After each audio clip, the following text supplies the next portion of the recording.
So the next part is quantum theory related to some Raman's scattering, right? So by now you know what is Raman scattering now, right? Raman scattering हम क्या है, कैसे है, वो हम already देख चुके हैं. Now is कि उसके क्वांटम अप्रोच क्या होगी. So क्वांटम अप्रोच के लिए डायग्राम मेरी सेम रहेगी, फर्स्ट डायग्राम, राइट. इंट्रोडक्शन मेरी सेम रहेगी except a few words. Quantum theory है, क्वांटम, क्वांटम मीन्स क्वांटा, हर चीज को क्या दे देगा, एक क्वांटा दे देगा. तो लाइट की जगह पे क्या आ जाएंगे, I'll say it will consider light को particle nature in terms of photons, right? This is for your understanding. तो यहाँ पे हम लाइट की जगह पे क्या कर देंगे, we'll say when a beam of monochromatic photons of frequency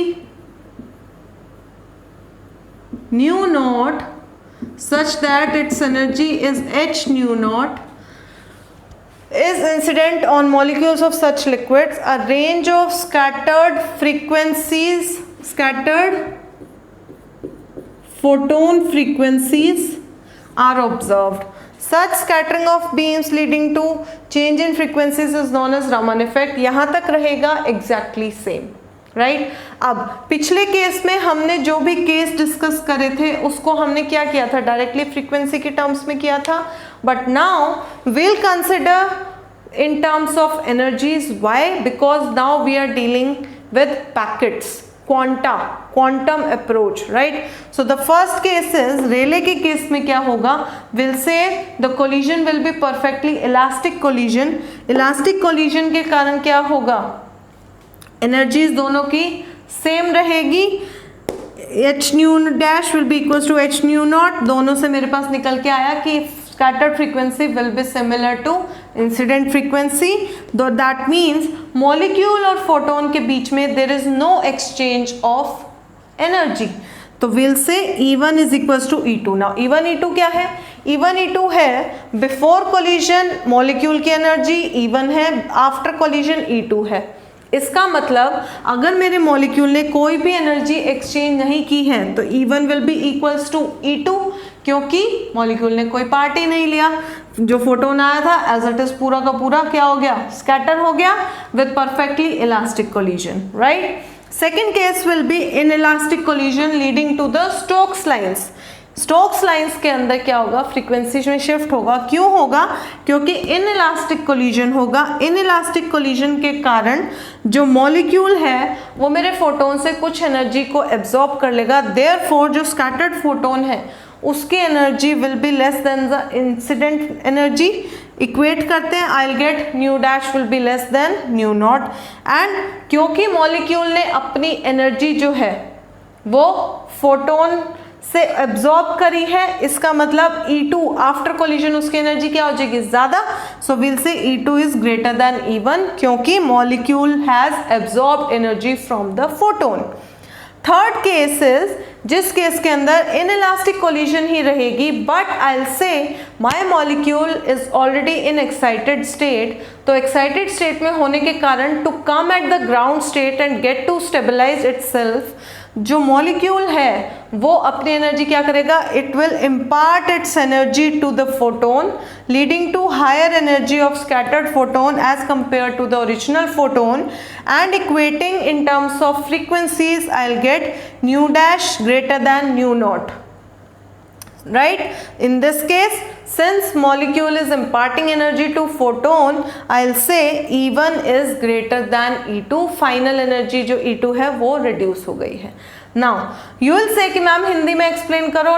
No, मैं यहाँ पे इस लैंग्वेज में इस पर्टिकुलर वे में इसलिए एक्सप्लेन कर रही हूँ बिकॉज आई एम एक्सप्लेनिंग. आपको पेपर में लिखना है तो जो भी चीज़ रिवाइंड करो, इस पार्ट को दोबारा देखो. एग्जैक्टली जो चीज़ मैंने जिस वे में जिस सीक्वेंस में बोली है आपने पेपर में when you will be making cases of quantum theory of Raman effect, her case के अंदर आप उसी लैंग्वेज के अंदर उसी सीक्वेंस के अंदर एज इट इज लिखेंगे. So I am not only explaining, I am explaining, also I am dictating कि आपको पेपर में कैसे लिखना है, राइट। सो पे अटेंशन, इस चीज को दोबारा रिवाइंड करिए, तीनों को उसी तरीके से पेपर में लिख के आना। नाउ आई होप आपको यहाँ तक समझ आ गया है। I will move forward. Now energy की टर्म में बात कर रहे हैं तो एक universal law of conservation of energy will apply. तो विल से कि इनिशियल एनर्जी क्या है, इंसिडेंट फोटोन की plus energy of molecule before collision E1 plus h0 and final, right, new dash, जो भी मेरी रेंज ऑफ फ्रीक्वेंसीज आई हैं। इस केस से मेरे पास एक एक्सप्रेशन निकल के आया है to the value of final और scattered frequency in terms of molecule की एनर्जी एंड इंसिडेंट फोटोन की फ्रीक्वेंसी। इसको हम अभी आगे यूज करेंगे। Before moving on to using this expression, अब इसके अंदर हो क्या रहा है, पिछले केस में हमने ये डायग्राम किया था, एक हमने ग्राफ दिखाया था जिसके अंदर इंटेंसिटी वर्सेस फ्रीक्वेंसी को हमने डिनोट किया था। अब कोई पूछे हो क्या रहा है एग्जैक्टली बताओ, मॉलिक्यूल के अंदर हो क्या रहा है या गैस के अंदर क्या हो रहा है, तो I will say higher virtual state मैंने ले ली, ये मेरा मॉलिक्यूल है, ठीक है। मॉलिक्यूल के ऊपर मैंने कुछ इंसिडेंट फोटोन्स दिए of frequency new not, right. मेरा जो एटम है या इलेक्ट्रॉन है वो यहाँ पे लाई कर रहा है, ठीक है। मैंने इसे इंसिडेंट फ्रीक्वेंसी दी, this is my higher virtual state, तो क्या होगा, इलेक्ट्रॉन विल राइज, यहाँ पे आएगा। Mean life of any electron to remain in excited state is 10 to the power -8 seconds. इतने टाइम के लिए ये इलेक्ट्रॉन यहीं पे रहेगा, उसके बाद इट विल कम बैक। अब नीचे आने के उसके पास 3 पॉसिबल वेज हैं। फर्स्ट इज कि वो यहाँ से वापस इसी के ऊपर आ गया, तो इन दोनों का डिफरेंस क्या आया, सेम जो न्यू नॉट ने दिया था। तो आई विल से इस केस के अंदर this case is my Rayleigh scattering, ये वाली। सेकेंड केसेस ऊपर गया लेकिन वो आया इसके ऊपर, राइट। ये डिफरेंस क्या है, न्यू डैश है, दिस इज न्यू नॉट। तो आई विल से since new dash is less than new not, less than कौन सा केस है, स्टोक्स का, तो आई विल से दिस इज माय स्टोक्स का case.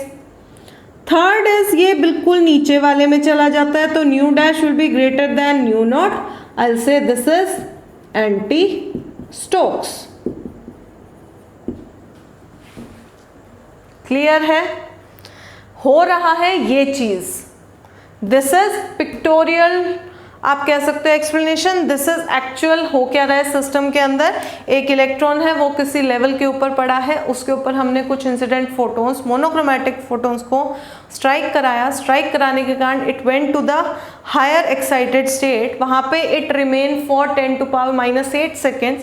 Post that he'll come back to its own state और to a state above than that or to a state lower than that, depending on कौन से state के ऊपर वो return कर रहा है, उस स्कैटरिंग को हम नाम दे देते हैं। ऊपर ही रह जाएगा तो स्टोक्स, नीचे चला जाएगा तो एंटी स्टोक्स, उसी पे वापस आएगा तो रेलेस, राइट। क्लियर है यहाँ तक। अब हम इस एक्सप्रेशन तक आए हैं, अब इसका यूज देख लेते हैं। Now we know what is the expression for delta E, right. उसके बाद चलते हैं कि एग्जाम पॉइंट ऑफ व्यू से हमें इस क्वेश्चन के अंदर और क्या लिखना है।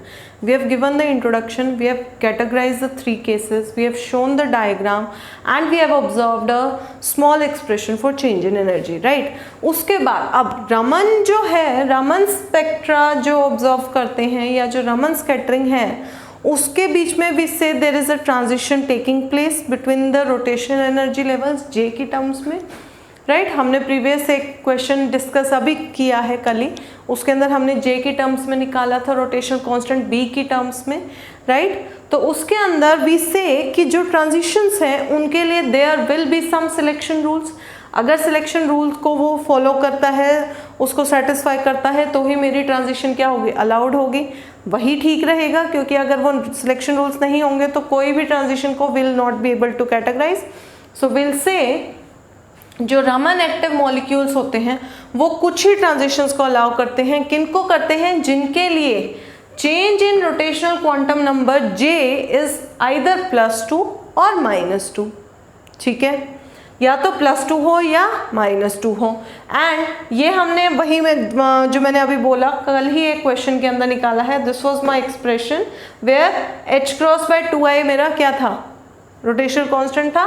तो हमने एक डायटोमिक मॉलिक्यूल के लिए एक रोटेशनल एनर्जी निकाली थी in terms of rotational quantum number which is J, right. तो विसे चेंज इन रोटेशनल एनर्जी निकालने के लिए एक ट्रांजिशन के लिए, but before we move on to finding the rotational energy change, इसने बोला कि सिलेक्शन रूल के according delta J should be either +2 और -2। ये देखते हैं कैसे, राइट। नाउ सपोज यहाँ पे मेरा एक मॉलिक्यूल या एक इलेक्ट्रॉन एग्जिस्ट कर रहा है, राइट। फर्स्ट थिंग मैंने इसको क्या किया, μ0 का मोनोक्रोमेटिक फोटोन की एक बीम को इंसिडेंट किया। इट वेंट टू, क्या ये 3 के ऊपर जा सकता है? No, because delta J is 1। Delta J is either +2 allowed है या -2 अलाउड है। अब जब मैं इसको दे रही हूं तो ये क्या होगा, ऊपर जाएगा फर्स्ट केस, राइट। तो μ0 इज 2, μ' इज 4, 2 - 4 इज -2। सेटिस्फाई कर रहा सिलेक्शन रूल को, अलाउड है। सेकेंड इज यहां से ये यहां पे जाएगा, सॉरी शिफ्ट कर देते हैं इसको। इस केस में भी क्या है, 1 - 3 इज -2, अलाउड है, क्लियर है, ठीक है। तीसरा देख लेते हैं, 0 से 2 के ऊपर, 0 - 2 is -2, according to selection rule allowed है। तो इन 3 ट्रांजिशन के correspondingly I will get 3 lines. ये मेरी कौन सी होंगी, स्टोक्स या anti Stokes? Anti Stokes. Final is greater than initial, तो I will say anti Stokes, ठीक है। फिर बीच में एक आएगी वेयर उसके ऊपर जो इनिशियल फ्रीक्वेंसी है उसी के करस्पॉन्डिंगली एक यहाँ पे ड्रॉ करके छोड़ देते हैं। This is my μ' is equals to μ0 and Rayleigh. Now ये थी मेरी फॉर ट्रांजिशंस ऑफ -2। अब देखते हैं इलेक्ट्रॉन यहां पर है, यहां से नीचे गया, 2 - 0 इज 2, अलाउड है। यहां से यहां पे आया, 3 - 1 +2 अलाउड है। सिमिलरली यहां से यहां पे आया, 4 - 2 इज +2 अलाउड है। करस्पॉन्डिंगली यहां से भी I will get 3 lines and these lines will be my Stokes lines for the transitions of +2. Why?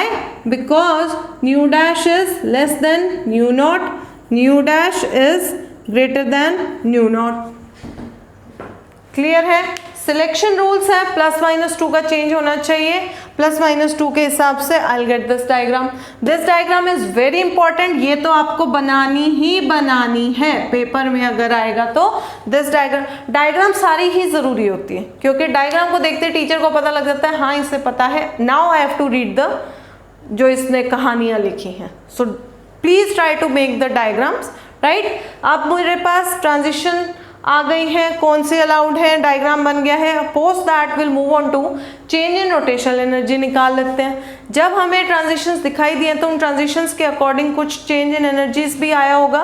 तो विल से कि ई J+2 से J पे आएगा या J से J+2 पे ही जाएगा, है ना। तो विल से डेल्टा ई क्या हो जाएगा, ई J+2 माइनस ई J। एक हमने केस ले लिया, एक्सप्रेशन क्या है ए में, यही वाला, इसके अंदर EJ तो ये रहेगा EJ+2, दोनों की जगह पे J+2 आ जाएगा।